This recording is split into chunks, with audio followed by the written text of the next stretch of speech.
Hello everyone, সবাই কেমন আছো? আশা করি সবাই ভালো আছো।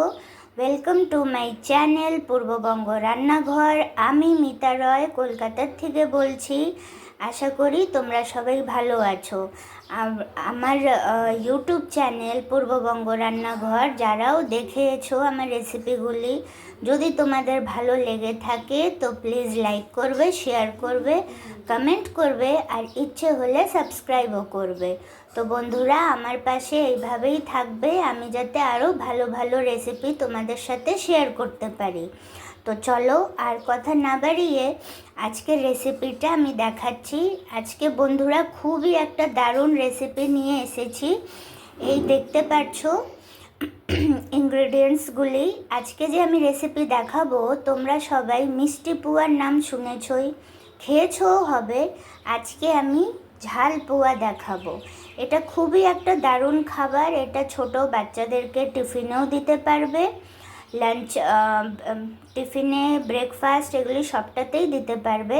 আর বড়রাও এটা টিফিনেও নিতে পারবে আর ব্রেকফাস্টেও খেতে পারবে।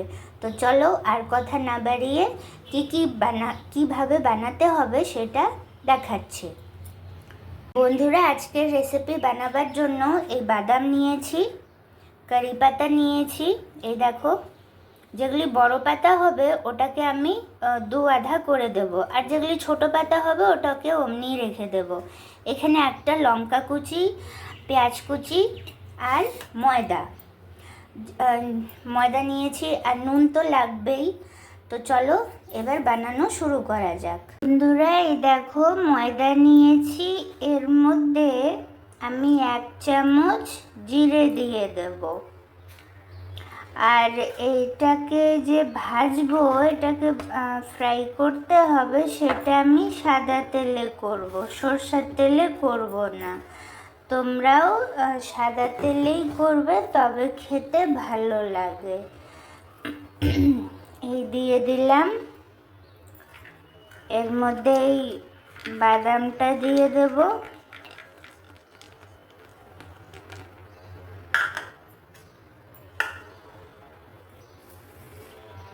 নুন দিয়ে দেব। নুন এই আধা চামচ দিচ্ছি। আবার ওটা দেখে নিতে হবে, চেক করে নিতে হবে যে আরও লাগছে কি লাগছে না। এই লঙ্কা কুচি দিয়ে দেব,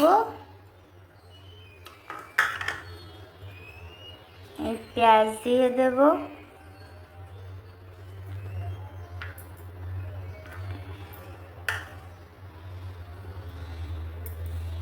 এই দেখো পাতাগুলিকে আমি এইভাবে কেটে নিয়েছি। এবার কারি পাতা মিক্স করে দেব। তোমরা যারা কারি পাতা পছন্দ করো না তারা এটাকে স্কিপ করতে পারো, আর কারি পাতার জায়গাতে তোমরা ধনে পাতা ইউজ করতে পারো। তো চলো এবার এর মধ্যে জল দিয়ে এটাকে লিকুইড ফর্মে আমাদেরকে এটার একটা পেস্ট বানাতে হবে। তো চলো দেখি কি করে বানাই।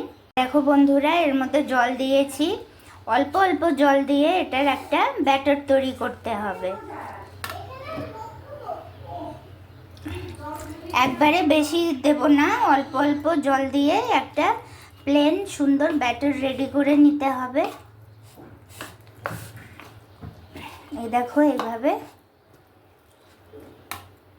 দেখো এইভাবে একটা প্লেন ব্যাটার, সুন্দর, বেশি লিকুইডও না আবার বেশি ঘনও না, না হলে হবে না।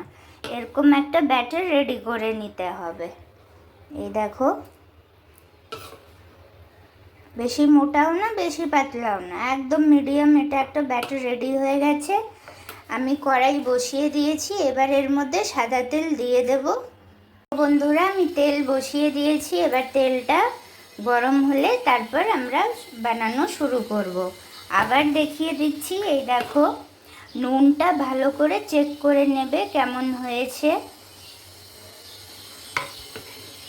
এটা খেতে খুবই ভালো লাগে, যারা মিষ্টি বেশি পছন্দ করে না খেতে, তাদের জন্য এই রেসিপিটা খুবই সুন্দর। একটু ঝাল ঝাল হবে, নুনটা ঝাল। চাইলে এর মধ্যে লেবুর রসও দিতে পারো, টক ঝাল মিষ্টির একটা কম্বিনেশন হয়ে যাবে। তা আমি লেবুর রস দেইনি, তোমরা চাইলে এটা দিতে পারো। তেল গরম হয়ে গেছে, এবার অল্প অল্প করে এই দেখো ছেড়ে দেব।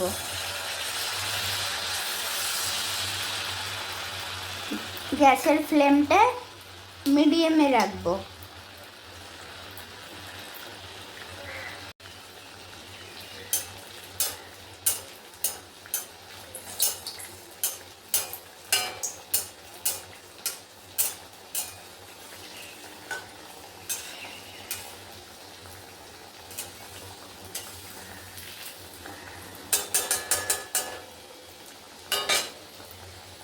এই দেখো বন্ধুরা, এইভাবে এক এক করে সব ফ্রাই করে নিতে হবে।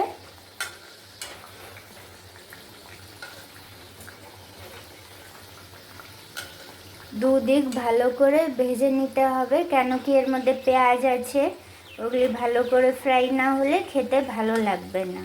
বন্ধুরা, এটা অবশ্যই একবার বাড়িতে ট্রাই করবে, আর কেমন লাগলো অবশ্যই আমাকে কমেন্ট করে জানাবে। আশা করি তোমাদেরও ভালো লাগবে রেসিপিটা। এর মধ্যে আরও কিছু সবজি দিয়েও বানাতে পারো, যেমন গাজর, ক্যাপসিকাম, এগুলিও ইউজ করতে পারো। তো দেখো এটা হয়ে গেছে, এটা আমি তুলে নেব। এইভাবেই সবগুলিকে, এই দেখো এইভাবেই সবগুলিকে ভেজে নিতে হবে। এই দেখো বন্ধুরা, এইভাবে গোল্ডেন ব্রাউন করে এটাকে ভেজে নিতে হবে। এটা হয়ে গেছে, তুলে দিচ্ছি। এইভাবেই সবগুলিকে ভেজে নিতে হবে।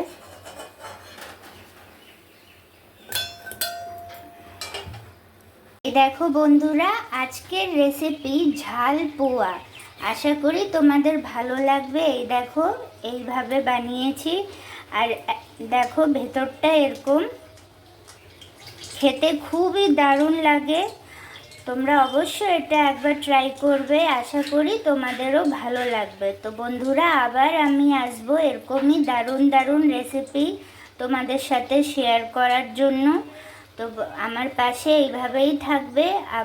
আর বন্ধুরা, যদি আজকের রেসিপিটা তোমাদের ভালো লেগে থাকে তো প্লিজ লাইক করবে, শেয়ার করবে, কমেন্ট করবে, আর ইচ্ছে হলে সাবস্ক্রাইবও করবে। তো চলো, সবাই ভালো থাকবে, সুস্থ থাকবে।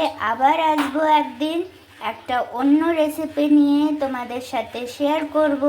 টাটা।